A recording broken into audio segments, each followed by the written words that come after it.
Why did I think pushing him out that one night would fix things? How could choosing my ex over my husband in my parents' house destroy my marriage, my family's trust, and the home I thought was mine? I never imagined that protecting my ex's comfort would cost me the place I grew up in and everyone I loved. I'm Ismene,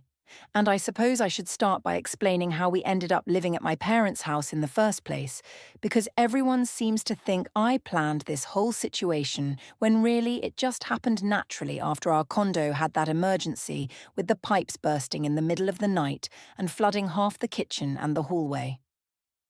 Aaron and I had been married for 6 years at that point, and my parents had always said their door was open if we ever needed anything. So when the property manager told us the repairs would take at least 2 weeks, maybe 3, I called my mum right away and she insisted we come stay in the guest room without even hesitating. I thought Aaron would be relieved to have a comfortable place to stay instead of some cramped hotel room with bad coffee and thin walls. But from the moment we pulled into the driveway with our suitcases in the back seat, he had this tense look on his face like he was already counting down the days until we could leave. The first thing he noticed, of course, was Devlin's car parked in the driveway, which I had not expected to see either. But I knew my dad had mentioned something about getting help with his taxes this year because he was behind on organising all his receipts and documents from his consulting work after he semi-retired. I explained to Aaron that Devlin was an old friend who had moved back to town recently after his divorce, and that he was doing my dad a favour by going through the paperwork, since Devlin had always been good with numbers and details. But Aaron just gave me this look like he did not believe a word I was saying. I could feel my cheeks getting warm, which was ridiculous because I was telling the truth mostly, except for the part where I had not mentioned to Aaron that Devlin and I had been texting a little bit over the past few weeks, just catching up on old times and talking about how strange it felt to be back in our hometown after so many years of being away. When we walked up to the front door with our luggage, my mom came out to greet us with her arms wide open and that big smile she always has when family comes to visit, and she hugged me tight and told Aaron he looked tired and that he should relax and make himself at home for as long as we needed to stay. My dad was in the garage with Devlin, and I could hear them laughing about something. Probably one of my dad's old stories about his accounting clients from back in the day, and I felt this weird mix of nostalgia and nervousness that I could not quite name. Aaron carried our bags inside without saying much, and I noticed he kept glancing back toward the garage, like he was trying to figure out what was so funny, but I just told him to stop being paranoid and to trust that my parents knew what they were doing when they invited people over to help with their projects. Later that evening, after we had unpacked and my mum had made her famous pot roast for dinner, Devlin finally came inside to say hello and shake Aaron's hand, and I watched the two of them size each other up, in that way men do when they are being polite but not really friendly. Devlin was charming, like he always had been, and he complimented my mom on the food and made a joke about how my dad's filing system was worse than any client he had ever worked with, which made everyone laugh except Aaron, who just nodded and cut his meat into very precise, small pieces. I could tell Aaron was uncomfortable, but I did not understand why he could not just relax and accept that Devlin was part of my past and that it was perfectly normal for old friends to reconnect and help each other out, especially in a small town where everyone knew everyone anyway. After dinner, I got a phone call from one of my friends from the dental office, and I stepped out onto the enclosed porch through the side door because the reception was better there, and because I wanted a little bit of privacy to talk without everyone listening in on my conversation. The porch was one of my favourite spots in my parents' house, with its wicker furniture and the hanging plants my mom had been nurturing for years, and the light from the kitchen window made everything feel warm and cosy. My friend was telling me about some drama at work involving one of the dentists and a patient complaint, and I found myself laughing at how ridiculous the whole situation was, and for a moment I forgot about Aaron and the awkwardness of the evening and just enjoyed the feeling of being home again. I did not realize Aaron had walked past the porch door until I glanced up and saw him standing there in the hallway, looking at me through the glass with this unreadable expression on his face, and I felt a flash of annoyance that he was hovering around like he did not trust me to have a simple phone conversation without supervision. That night, After everyone had gone to bed, Aaron could not seem to settle down, and I could hear him shifting around in the guest room bed and sighing every few minutes like something was bothering him, but he did not want to talk about it. I asked him what was wrong, and he said he was fine, just not used to sleeping in a different place, but I knew there was more to it than that because he kept checking his phone and staring at the ceiling like he was working through some problem in his head. I tried to reassure him that we would be back in our own place soon and that my parents were just being generous by letting us stay, but he barely responded, and eventually I just rolled over and went to sleep because I was too tired to deal with whatever mood he was in. The next morning I came downstairs to find Aaron standing in the garage, staring at the key code panel by the door like it was some kind of puzzle he needed to solve, and when I asked him what he was doing, he said he was just curious about how the system worked because he had noticed some unfamiliar entries in the log. I felt a spike of irritation at the accusation buried in his words, and I told him he was being paranoid and invasive, that my parents had a right to give codes to whoever they wanted to let into their own home, and that he needed to stop treating their hospitality like it was some kind of surveillance operation. He opened his mouth like he was going to argue, but then he just shook his head and walked away, and I stood there in the garage feeling both angry and a little bit guilty, though I could not quite figure out why I should feel guilty when I had not done anything wrong. Later that morning, I caught him looking at his phone again, and I saw a calendar reminder pop up on his screen that said something like Confrontation, with a time but no other details, and when I asked him what it was about, he deleted it quickly and said it was just a work thing he needed to follow up on. Nothing important. I let it go because I did not want to start another argument, but something about the way he said it made me uneasy. Like there was a whole layer of his life that I was not seeing anymore, and I wondered if he felt the same way about me. The week after we moved into my parents' house, I started noticing that people around town were paying more attention to me than usual, though at first I convinced myself it was just my imagination, or maybe the fact that I had been spending more time out running errands during the day since I was working shorter shifts at the dental office to help my mum with some things around the house. I ran into Mrs. Finch at the supermarket on a Thursday afternoon, and she gave me this look that was somewhere between curiosity and concern when she saw me standing in the checkout lane with Devlin, who had offered to help me carry groceries back to my parents' place since I had mentioned my car was making a weird noise and I did not want to overload it. Mrs. Finch asked how Aaron was doing and whether he was settling in okay at my parents' house, and there was something about the way she asked that made me feel like she was fishing for information, like she had already heard something from someone else and was just waiting to see if my answer would match up with whatever gossip was going around the neighborhood. I told her Aaron was fine, and that we were both grateful for my parents' hospitality, and then I changed the subject by asking about her garden, which usually got her talking for at least 10 minutes about her tomatoes and her ongoing war with the squirrels. But this time she just smiled and said she had to get going because she had a church meeting to attend.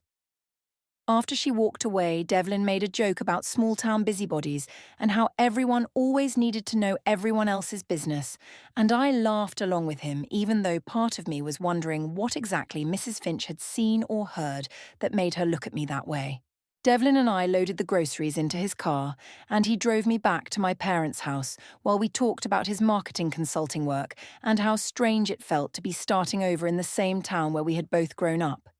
And I found myself enjoying his company more than I probably should have, though I told myself it was harmless because we were just old friends reconnecting after years of being out of touch. At work the next day, one of the hygienists I was friendly with, a woman named Stephanie who always knew the latest gossip about everyone in the office, pulled me aside during our break and showed me her phone with a social media post that someone had shared from a local community group. The post was a photo of me and Devlin sitting at a table at the Riverside Cafe, and we were both laughing at something he had said, and the caption was something vague about reconnecting with old flames that made my stomach twist, even though the photo itself was completely innocent. Stephanie asked if that was my high school boyfriend, and I could hear the barely concealed excitement in her voice, like she had just uncovered some juicy secret, and I told her it was nobody's business, and that people needed to stop making assumptions about things they did not understand. I went into the settings on my own social media accounts, right there in the break room, and changed the privacy controls so that people could not tag me in posts without my approval first. And I deleted a few photos from my timeline that showed me and Devlin in places that might be misinterpreted by people who were determined to see something that was not there. The thing that bothered me most was not the gossip itself, but the fact that Aaron's sister Maren seemed to be everywhere I went, like she was following me around town and taking notes on everything I did. I saw her at the pharmacy when I stopped to pick up some things I needed, and she gave me this tight smile that did not reach her eyes and asked how I was doing in a tone that suggested she already knew the answer. I noticed she was holding a small bag from the cologne counter, and I wondered if she was buying something for Aaron or for herself, but I did not ask because I did not want to give her any reason to start asking me questions in return.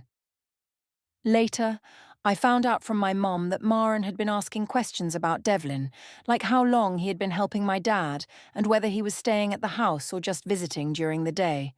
and I felt a surge of anger that she was trying to stir up trouble when there was nothing to stir up in the first place.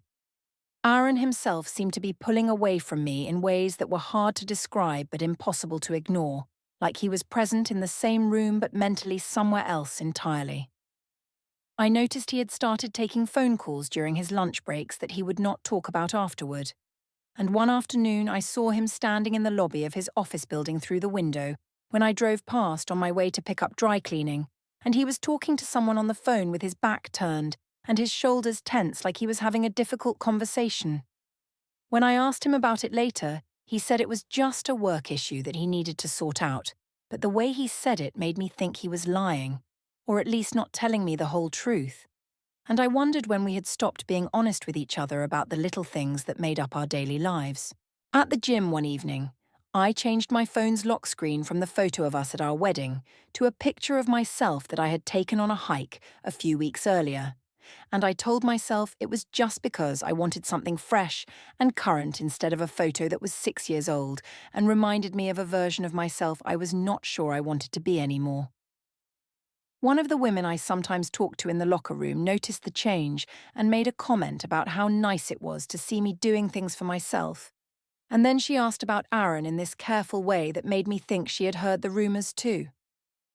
I deflected by saying we were both just busy with work and life, and that relationships went through phases where people needed a little space, and she nodded like she understood even though I could tell she was filing away every word I said to share with her friends later. The worst part came when a charge showed up on our joint credit card statement for a boutique hotel in a town about an hour away, and Aaron confronted me about it in the most passive-aggressive way possible by leaving the statement on the kitchen counter at my parents' house with the charge circled in red pen like he was grading a paper. I told him it was for a work conference that the dental office had sent me to, which was not exactly a lie because there had been a conference around that time. But the dates did not match up perfectly, and I could see in his eyes that he knew I was stretching the truth. He did not yell or accuse me of anything directly. He just asked me to be more careful about what I charged to our shared account. And then he walked away before I could explain further. And I felt this strange mix of relief that he had not pushed harder and frustration that he was acting like I was the one doing something wrong. That night, I caught a glimpse of Aaron's phone when he left it on the charger in the guest room,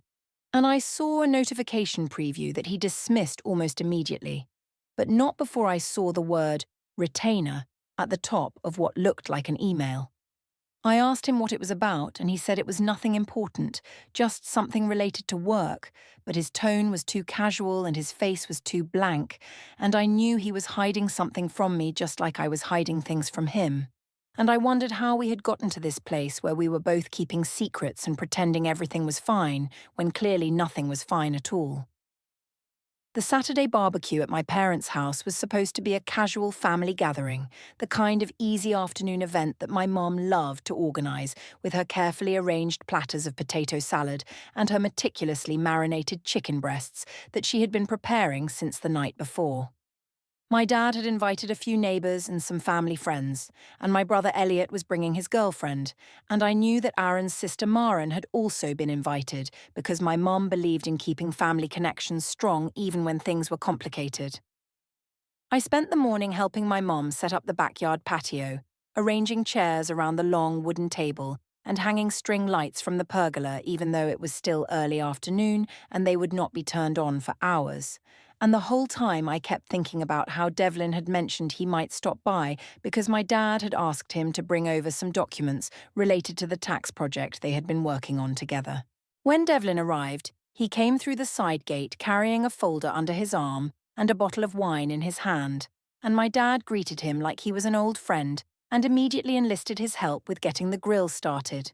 which was something Aaron used to do back when we first got married and would come to these family events without that tense look he always seemed to have now. I watched from the patio as Devlin and my dad stood by the grill talking about charcoal versus gas and the best way to get an even heat.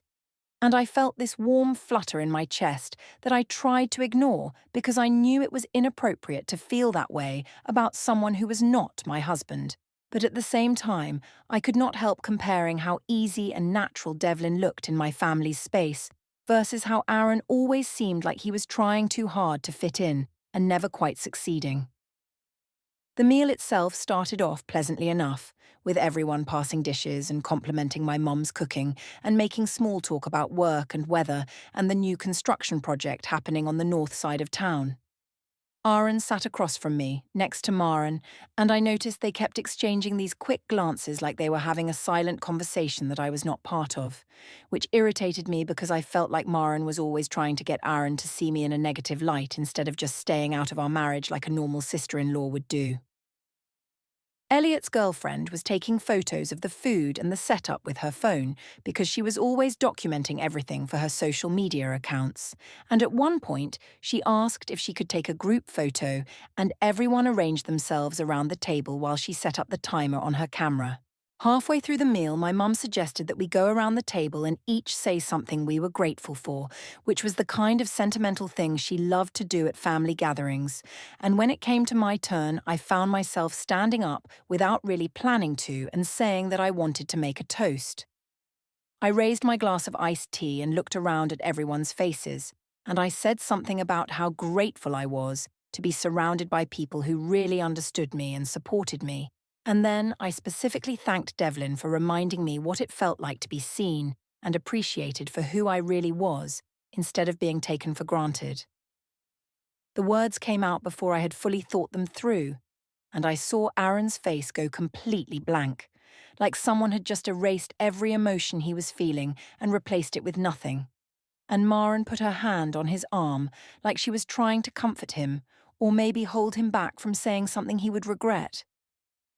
My mum laughed and clinked her glass against mine, and she said something about how wonderful it was that old friends could reconnect after so many years, and then she added in this light, joking tone that Devlin had always been the perfect match for me back in high school, which made Devlin smile and made my dad chuckle and made Aaron push his chair back from the table and excuse himself to go inside and use the bathroom. I felt a flash of annoyance that he was being so sensitive about what was obviously just a harmless comment. And I caught Elliot's girlfriend still holding her phone up and realized she had been recording video of the toast, though I did not think much of it at the time because people recorded everything these days, and it did not necessarily mean anything significant. After the meal, Devlin suggested we take a walk down to the riverside embankment path that ran along the back of the neighborhood, and I agreed because I wanted to get away from the awkward tension that had settled over the patio after my toast and Aaron's abrupt departure. We walked side by side on the paved path, and he told me about his plans to expand his consulting business and maybe buy a house in town now that his divorce was final and he was ready to put down roots again. And I found myself telling him things about my marriage that I had never said out loud to anyone, about how Aaron and I had grown apart and how I felt like I was living with a stranger who went through the motions of being a husband but did not really know me anymore. Devlin took my hand as we walked, and it felt natural and comforting in a way that holding Aaron's hand had not felt in years. and I did not pull away even though I knew someone might see us and misinterpret what was happening. What I did not know at the time was that Mrs. Henderson, who lived 3 houses down from my parents and walked her golden retriever on that path every evening, was coming toward us from the opposite direction with her phone out because she had been trying to get a photo of a bird she had spotted in one of the trees. She saw us holding hands and quickly snapped a picture before we noticed her, and she said hello in this overly cheerful voice that made me drop Devlin's hand immediately, and we chatted for a minute about the weather and her dog's recent vet visit before she continued on her way. I told myself it did not matter because Mrs. Henderson was a sweet old lady who minded her own business, but I found out later that she had shared the photo in a community group chat that included half the neighbourhood, including Mrs. Finch, with a caption that said something vague about young love and second chances. Later that afternoon, when most of the guests had left and I was helping my mom clean up the patio, Elliot pulled me aside near the ferry terminal waiting area where he had parked his car, and he told me in this serious, quiet voice that he had overheard me and Devlin talking about planning a weekend trip to some coastal inn, and that he thought I should be more careful about what I said in public because people were starting to notice and talk. I felt my face get hot, and I told him he was overreacting and that he had misunderstood what he heard. But he just shook his head and said he was trying to help me before things got worse, and then he got in his car and drove away before I could defend myself properly.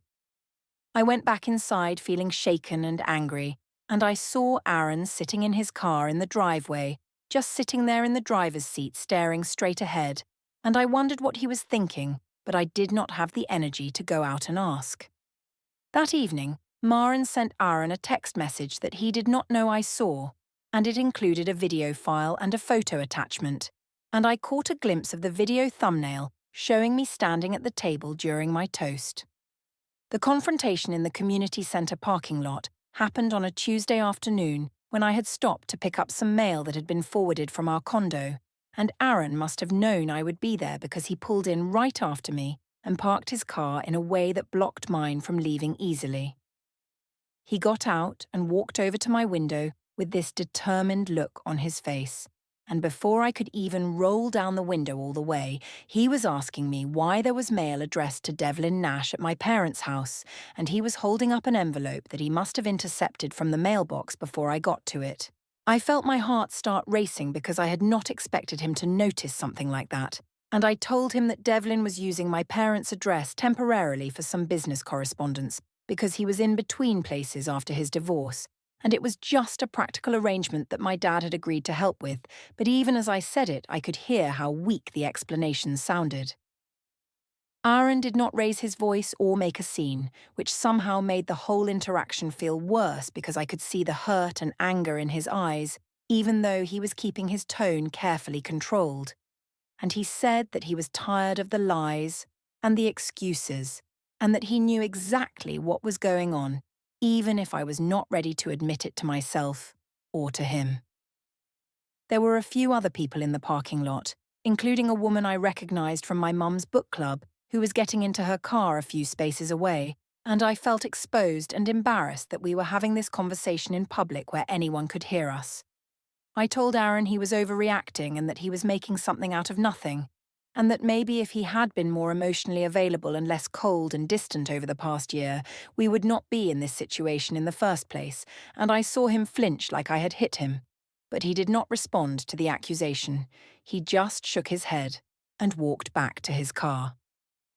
That evening at dinner, I announced to my parents that Aaron should stay at a hotel for a few days because the house was feeling too crowded, and because Devlin was going to be spending more time there, helping my dad with an extensive financial review project that was going to require late nights and early mornings. My dad looked up from his plate with a confused expression, and he said he had not realized the project was going to be that intensive. But before he could ask any follow-up questions, I rushed ahead and explained that Aaron and I both needed a little space to work through some things and that it would be better for everyone if he was not around for a while. My mum nodded slowly, though I could see the concern in her eyes, and she said that whatever I thought was best was fine with her because this was ultimately my marriage and my decision to make. But there was something tentative in her voice, that made me think she was not entirely convinced by my reasoning.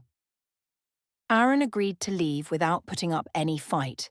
which surprised me because I had expected him to argue or demand explanations or make me feel guilty about asking him to go. But instead, he just went upstairs to the guest room and packed a single overnight bag with clothes and toiletries and his laptop. I watched from the hallway as he moved methodically through the room, folding each item precisely and placing it in the bag like he was following a checklist in his mind. And when he came back downstairs, he thanked my parents for their hospitality and said he would be in touch about picking up the rest of his things. My dad stood up and shook his hand, and I noticed the handshake lasted longer than usual, and there was this look that passed between them that I could not quite interpret. And then Aaron was gone, and the house felt both more spacious and somehow emptier at the same time. Over the next 3 days, I tried to convince myself that I had made the right decision and that the breathing room would help both of us gain perspective on what we wanted from our marriage. But the truth was that I felt relieved to have Aaron gone because it meant I did not have to constantly worry about him watching me or questioning my choices or making me feel guilty about spending time with Devlin. Devlin and I fell into an easy routine during those days, with him coming over in the mornings to work with my dad and then staying for lunch and often for dinner. And my mum seemed to enjoy having him around because he complimented her cooking and helped with small tasks around the house and made everyone laugh with stories about his corporate clients and their ridiculous demands. When Aaron came back to collect more of his belongings, I was at work, but my mum told me later that he had been quiet and efficient and had taken several boxes of his personal items from the guest room closet. I went up to the room that evening and saw that his clothes had been moved from the main section of the closet to a small corner space, and hanging in the spot where his shirts used to be was a jacket that I recognized as Devlin's, along with a bottle of cologne on the dresser that definitely did not belong to Aaron. I felt a momentary pang of something that might have been guilt or might have been anxiety about how quickly the physical evidence of my marriage was being erased and replaced, but I pushed the feeling away and told myself that this was just a natural transition and that sometimes relationships ended and new ones began, and that was just part of life. The next morning at breakfast, my dad asked me directly why Devlin's car was in the driveway every single night for the past week, and there was no joking tone in his voice this time, just a straightforward question that demanded a straightforward answer. I felt my face flush, and I snapped at him that it was none of his business who I spent time with and that I was an adult who could make my own decisions without being interrogated like a teenager. And I saw my mum's face fall and my dad's jaw tighten, and I knew I had crossed a line, but I was too defensive and too caught up in my own narrative to apologize or walk it back. My dad did not say anything else. He just finished his coffee and left the table. But later that day, he found Aaron's number and called him. And when Aaron came by the house that afternoon, my dad pulled him aside and said something that I was not supposed to hear, something that sounded like an apology, and I felt a cold knot forming in my stomach. That same afternoon, Aaron met with Maren at a cafe downtown, and I only knew about it because Elliot mentioned it to me in passing when I ran into him at the grocery store, and he said that Maren had been collecting information and organising it into some kind of documentation folder, though he did not know all the details because Maren had not told him everything. I asked Elliot why he was telling me this, and he said it was because he cared about me and did not want to see me get blindsided by something I should have seen coming. And then he said that maybe I should think about whether what I was doing was really worth losing everyone who had ever cared about me. And his words stung more than I wanted to admit. That night, I noticed Aaron's phone light up with a calendar alert while he was picking up the last of his winter coats from the hall closet. And I saw the preview said something about a final review scheduled for 3 in the afternoon at an address I did not recognize. The formal conversation in my parents' living room happened on a Thursday evening, and I was not invited, which should have been my first clue that something significant was about to shift in a direction I had not anticipated or prepared for. My mum told me that Aaron had asked to speak with her and my dad privately, and she said it in this careful tone that made it clear I was not supposed to argue or try to insert myself into the discussion. So I went upstairs to my old childhood bedroom and tried to distract myself by scrolling through my phone, but I could hear the low murmur of voices coming from downstairs, and I kept straining to make out individual words or phrases that might give me some hint about what was being said. The conversation lasted almost 45 minutes, which felt like an eternity. And when I finally heard the living room door open and footsteps moving toward the front hallway, I crept to the top of the stairs and watched through the banister as Aaron shook hands with my dad and then briefly hugged my mom. And there was something final and formal about the whole interaction that made my chest feel tight. After Aaron left, I came downstairs and demanded to know what had been discussed, and my mom looked at my dad before answering, and then she told me in this measured voice that Aaron had informed them he would be separating from me and that he intended to handle all related matters, including housing arrangements and financial considerations, through what he called proper channels. I felt a surge of anger mixed with disbelief, and I asked what that was supposed to mean. And my dad said that Aaron had been very clear and very calm and had explained that he had consulted with professionals to make sure everything was done correctly and legally, and that we should expect to receive formal communications about next steps in the coming days. I tried to laugh it off and said that Aaron was just being dramatic and trying to scare everyone, but my mum did not laugh with me, and instead she asked me directly if I had been seeing Devlin as more than just a friend. And the way she asked made it clear that she already knew the answer and was just giving me a chance to be honest. I felt trapped and defensive, and I told her that my relationship with Devlin was complicated and that she would not understand because she had been married to the same person for 40 years and had never experienced what it was like to feel invisible and unappreciated in your own marriage. My dad stood up from his chair and said in this quiet, disappointed voice that I had always been able to talk my way out of consequences when I was younger,